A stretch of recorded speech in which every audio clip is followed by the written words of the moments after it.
నమస్తే, welcome to Telugu రాజ్యం. ప్రస్తుతం మనతో పాటు ఉన్నారు ప్రముఖ అనలిస్ట్ చింతా రాజశేఖర్ గారు ఉన్నారు. నమస్కారం సార్.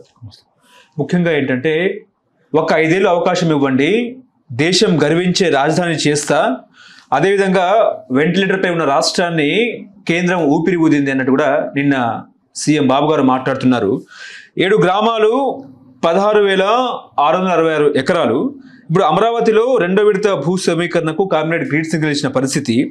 అదేవిధంగా ఏంటంటే, మొదటి విడతలో 34,000 ఎకరాలు సేకరించిన సిఆర్డీఏ తాజాగా మరో 16,666.56 ఎకరాలు సేకరించేందుకు మరో రంగం సిద్ధం.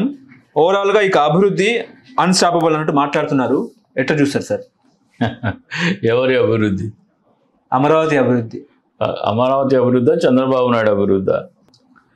ఇదంతా అసలు ల్యాండ్ పూలింగ్ చట్టమే అవినీతి.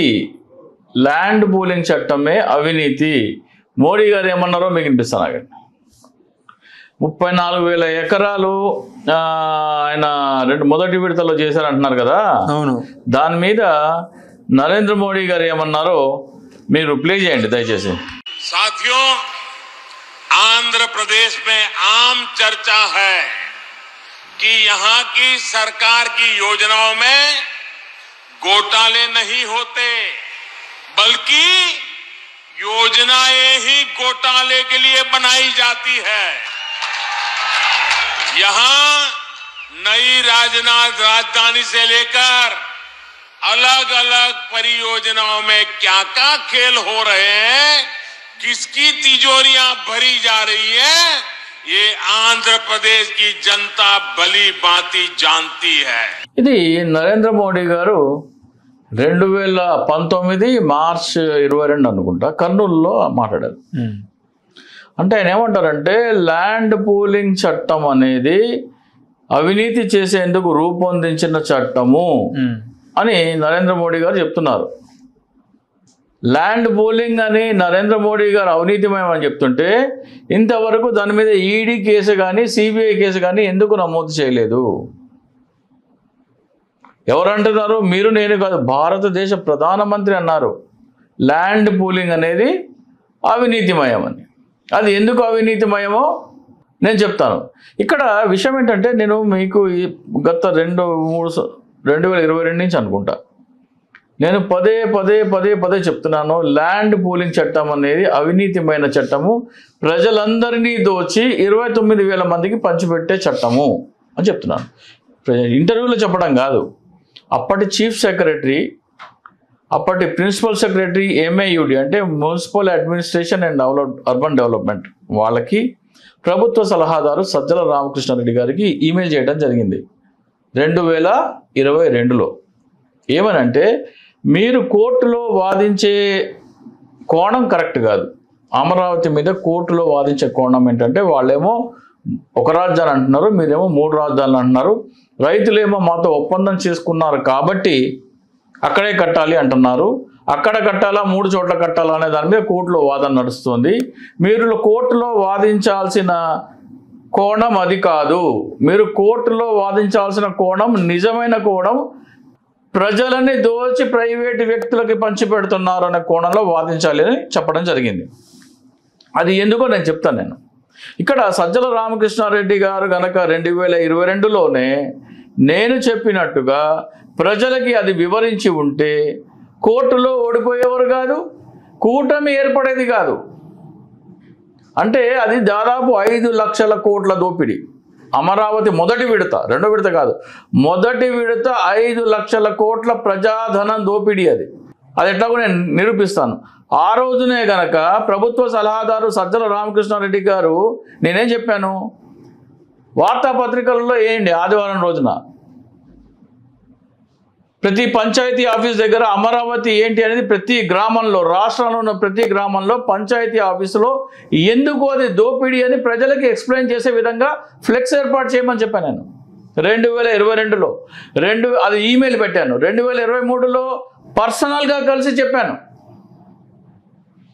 అదే కనుక సజ్జల రామకృష్ణారెడ్డి గారు ఆ రోజున అమలు చేసి ఉంటే 5 లక్షల కోట్ల దోపిడీ చేస్తున్న అభియోగం మీద స్కిల్ డెవలప్మెంట్ కేసు బదులు 5 లక్షల కోట్ల అమరావతి ల్యాండ్ పూలింగ్ కేసు మీద కేసు పెట్టినట్టయితే సిఐడి, ఆయనతో ఎవరు పొత్తు పెట్టుకునేవారు కాదు, కూటమిలో ఎవరు వచ్చేవారు కాదు.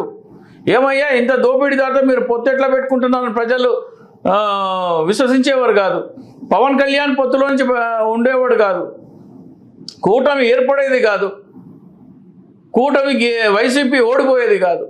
ఒక విధంగా చూస్తే అది ప్రజలలోకి తీసుకెళ్ళకపోవడం వలన వైసీపీ ఓడిపోయిందంట నేను. అంతేందుకు ఎన్నికలు అయిపోయిన తర్వాత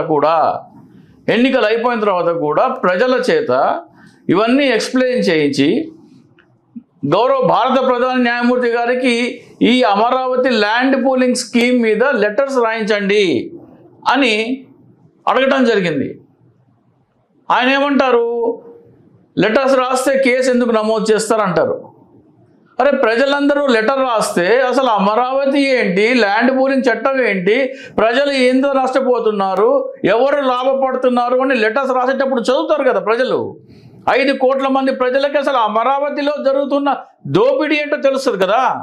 ఈ కార్యాచరణకు పిలుపు ఇవ్వమంటే అక్కడ ఆసక్తి చూపించట్లేదు.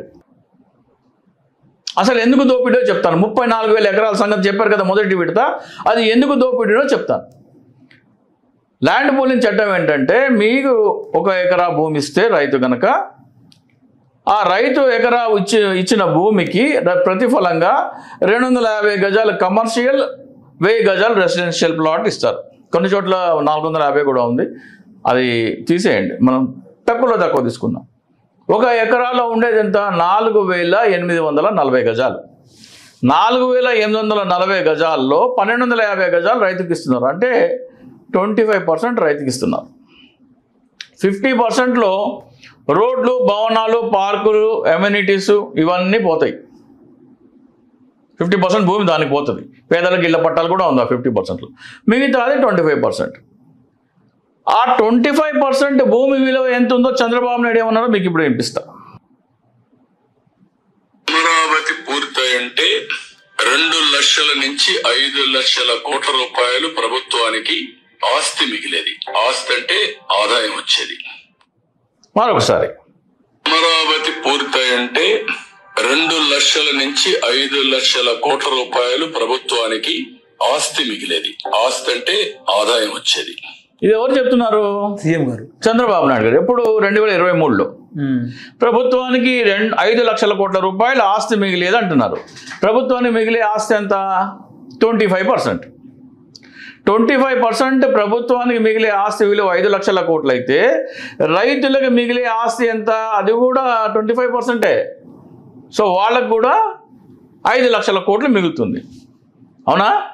5 లక్షల కోట్లు డివైడెడ్ బై 34,000 ఎకరాలు. 5 లక్షల కోట్లు డివైడెడ్ బై మొదటి విడత సేకరణ ఎంత? 34,000 ఎకరాలు అంటున్నారు కదా. దాంట్లో రైతులకు వచ్చే వాటా 5 లక్షల కోట్లు అంటున్నారు కదా, చంద్రబాబు నాయుడు గారు అంటున్నారు, నేను చెప్పట్లా, ఆయన మాటలు నేను చెప్తున్నా. సో ఎకరా 14,70,00,000 పడింది. చంద్రబాబు నాయుడు గారి మాటల్లో రైతు రాజధానికి 1 ఎకరా భూమి ఇస్తే ఆయనకు వచ్చే ప్రతిఫలము 14,70,00,000. ఈ ల్యాండ్ పూలింగ్ చట్టం తీసుకురాకుండా నేరుగా రైతు దగ్గర నుంచి భూమి కొన్నట్టయితే, ఉదాహరణకి పయ్యావుల కేశవ్ కొన్నారు. పయ్యావుల కేశవ్ ఎంత కొన్నారు? 8 లక్షలు కొన్నారు ఎకరం. ఆయన ల్యాండ్ పూలింగ్ ఇచ్చారనుకోండి, ఎకరాకి ఆయనకి 14,70,00,000 వస్తుంది. ఇది చంద్రబాబు నాయుడు చెప్తున్నాడు, నేను చెప్పట్లేదు, చంద్రబాబు నాయుడు చెప్తున్నాడు. ఆ పయ్యావుల కేశవ్ రైతుకి ఎంత ఇచ్చాడు? 8 లక్షలు. ఇప్పుడు ఎంత తీసుకుంటున్నాడు? 14,70,00,000. ఆ పయ్యావుల కేశవ్ రైతుకి 8 లక్షలు ఇవ్వకుండా ప్రభుత్వమే రైతుకి 20 లక్షలు ఇచ్చినట్టయితే, ప్రభుత్వం రైతుకి 20 లక్షలు ఇచ్చి భూమి కొన్నట్టయితే ఆ భూమి ఏమయ్యేది? ప్రభుత్వ భూమి అయ్యేది. దాని విలువ ఇప్పుడు 14,70,00,000 కదా. ఆ ఆదాయం ఎవరికి వచ్చేది? ప్రభుత్వానికి వచ్చేది. అంటే ప్రభుత్వం రావాల్సిన ఆదాయాన్ని పయ్యావుల కేశవ్ కొట్టేశాడు. అట్లా పయ్యావుల కేశవ్ లాంటి వాళ్ళు ఎంతమంది కొట్టేశారు? ఈ ల్యాండ్ పూలింగ్ చట్టం ఏంటంటే పయ్యావుల కేశవ్ లాంటి వాళ్ళు బాగుపడటం కోసం తీసుకొచ్చిన చట్టము. ప్రభుత్వం రావాలంటే, ప్రభుత్వం లాభపడాలంటే ఏం చేయాలి? ఆ ఏ రైతుకైతే పయ్యావుల కేశవ్ 8 లక్షలు ఇచ్చాడో ఆ రైతుకి 20 లక్షలు ఇచ్చి ప్రభుత్వం కొనుక్కోవాలి. అప్పుడు లాభం ఎవరికి వస్తుంది? ప్రభుత్వానికి. సో నేను వైసీపీ పార్టీ పెద్దలకు చెప్పింది ఏంటంటే, ఈ విషయాన్ని కూలంకషంగా ఒక లేఖ రూపొందించాను నేను ఆల్రెడీ. ఆ లేఖ ప్రజలందరి చేత భారత ప్రధాన న్యాయమూర్తి గారికి రాయించండి. ల్యాండ్ పూలింగ్ చట్టం అనేది మాకు రావాల్సిన ఆదాయాన్ని దోచి పయ్యావుల కేశవ్ లాంటి వాళ్ళకి దోచిపెట్టే చట్టము, దీని మీద సిబిఐ విచారణ చేయించండి అని లెటర్లు రాయమని నేను వైసీపీ పెద్దలకు చెప్తే వాళ్ళు ఏమంటారంటే, సిబిఐ ఎందుకు ఆర్డర్ చేస్తుంది, వాళ్ళకేం అవసరము అంటారు. 1 కోటి మంది లెటర్లు రాస్తే ఆర్డర్ చేయదా సిబిఐ? మాకు రావాల్సిన ఆదాయాన్ని వాళ్ళు పయ్యవుల కేశవ్ లాంటి వాళ్ళు దోచుకుంటున్నారు అని ప్రజలందరూ రాస్తే ఏదా ఎంక్వైరీ? ఇక్కడ ఇంకో క్వశ్చన్ ఏంటంటే, కొంతమంది భూములు ఇంకా అమ్మలేదు, రైతులు వాళ్ళే ఉంచుకున్నారు, వాళ్ళకి నష్టం చేకూరుస్తున్నారు కదా మీరు అంటున్నారు. అక్కడ కట్టే భవనాలు ఎవరివి? హైకోర్టు కానీ, సెక్రటేరియట్ కానీ, అసెంబ్లీ కానీ, ప్రభుత్వ భవనాలు కానీ ఎవరు? ఇవన్నీ ప్రజల ఆస్తి. నీ భూమిలో అంటే అమరావతి 29 గ్రామాల్లో ప్రభుత్వ ఆస్తి భవనాలు నిర్మిస్తేనే ఆ భూమి విలువ పెరుగుతుంది, లేకపోతే భూమి విలువ పెరగదు. సో నీ భూమి విలువ పెరగడానికి కారణం ఎవరు? ప్రజలు. నీ భూమి విలువ పెరగడానికి కారణం ప్రజలైనప్పుడు ఆ పెరిగిన లాభంలో వాటా నువ్వు ఎకరా 10 లక్షలు అయితే 20 లక్షలు తీసుకో, మొత్తం నువ్వే మిగుతానంటే ఎట్లా? ప్రజలకు కదా రావాలా. ఒక ముఖ్యమంత్రి ప్రమాణ స్వీకారం చేసేటప్పుడు ఏం చేస్తాడు? భయం కానీ పక్షపాతం కానీ లేకుండా రాగద్వేషాలకు అతీతంగా నేను పరిపాలన కొనసాగిస్తాను అంటున్నారు. నువ్వు 5 కోట్ల మందికి రావాల్సిన ఆదాయం అంటే ప్రభుత్వ ఖజానాకి రావాల్సిన ఆదాయాన్ని పయ్యావుల కేశవ్ లాంటి వాళ్ళకి పంచిపెట్టి నువ్వు అవినీతి చేస్తున్నావు కదా అని సుప్రీంకోర్టుకి లెటర్ రాయమంటే, ఆ కార్యాచరణ చేపట్టమంటే వైసీపీ పెద్దలు చేపట్టట్లేదు. ఇది 2027లో నేను చేసినట్టయితే వైసీపీ ఓడిపోయేది కాదు. ఈరోజు కూడా ప్రజలందరూ లెటర్, అసలు ఫస్ట్ చీఫ్ జస్టిస్ గారు దాని మీద ఎంక్వైరీ, సిబిఐ ఎంక్వైరీ వేస్తారా వేయరా అనేది పక్కన పెట్టేసేయండి. 5 కోట్ల మంది చేత మీరు లెటర్స్ రాయించే కార్యక్రమం, భారత ప్రధాన న్యాయమూర్తి గారికి లెటర్స్ రాసి స్పీడ్ పోస్ట్లో పంపే కార్యక్రమం మీరు గ్రామాన చేపడితే అమరావతిలో జరుగుతున్న దోపిడీ ఏంటని ప్రతి ఒక్క ఓటర్కి అర్థమవుతుంది కదా. చంద్రబాబు నాయుడు దోపిడీ చేస్తున్నాడని ప్రజలకన్నా అర్థమవుతుంది కదా. సో ఇక్కడ చంద్రబాబు నాయుడు అంత విర్రవీగడానికి కారణం ఏంటంటే, కొంతమంది ఇట్లాంటి అసమర్థుల వల్ల, ప్రజలకి చెప్పాల్సింది చెప్పకపోవడం వల్ల, చెప్పాల్సిన రీతిలో చేయాల్సిన కార్యక్రమాలు చేయకపోవడం వల్ల. ఇప్పుడు చంద్రబాబు నాయుడు ఇప్పుడు ఏంటంటే, నిన్న బ్యాంకులు ఏదో చేశారు, దానివల్ల ఏమీ ఒరిగేది లేదు. మనకి ఏమన్నారు, ఆంధ్రప్రదేశ్ రాష్ట్ర విభజన అప్పుడు ప్రత్యేక హోదా ఇస్తామన్నారు, వచ్చిందా? ఈ బ్యాంకులది కూడా అట్నే ఉంటుంది. అంటే 15 బ్యాంకులు వచ్చినాయి కదా, ఇక బ్యాంకింగ్ రాజధాని అమరావతి అన్నట్టు మాట్లాడుతున్నారు. బ్యాంకింగ్ రాజధాని బాంబే కాకుండా రాజధాని అవుతుందంటే ఫైనాన్షియల్ క్యాపిటల్, అంతకంటే మూర్ఖత్వం ఇంకోటి లేదు. చంద్రబాబు నాయుడు చెవిలో పువ్వు పెడతాడు. ఆంధ్రప్రదేశ్కి అభివృద్ధికి అత్యంత కీలకమైన ప్రత్యేక హోదా వద్దని రాసిచ్చిన పోలవరం ఎత్తు తగ్గించి 7 లక్షల ఎకరాల నుంచి 2 లక్షల ఎకరాలకి సాగు విస్తీర్ణాన్ని కుదించిన దుర్మార్గుడు చంద్రబాబు నాయుడు. అతను ఆంధ్రప్రదేశ్ కోసం ఏమి చేయడు.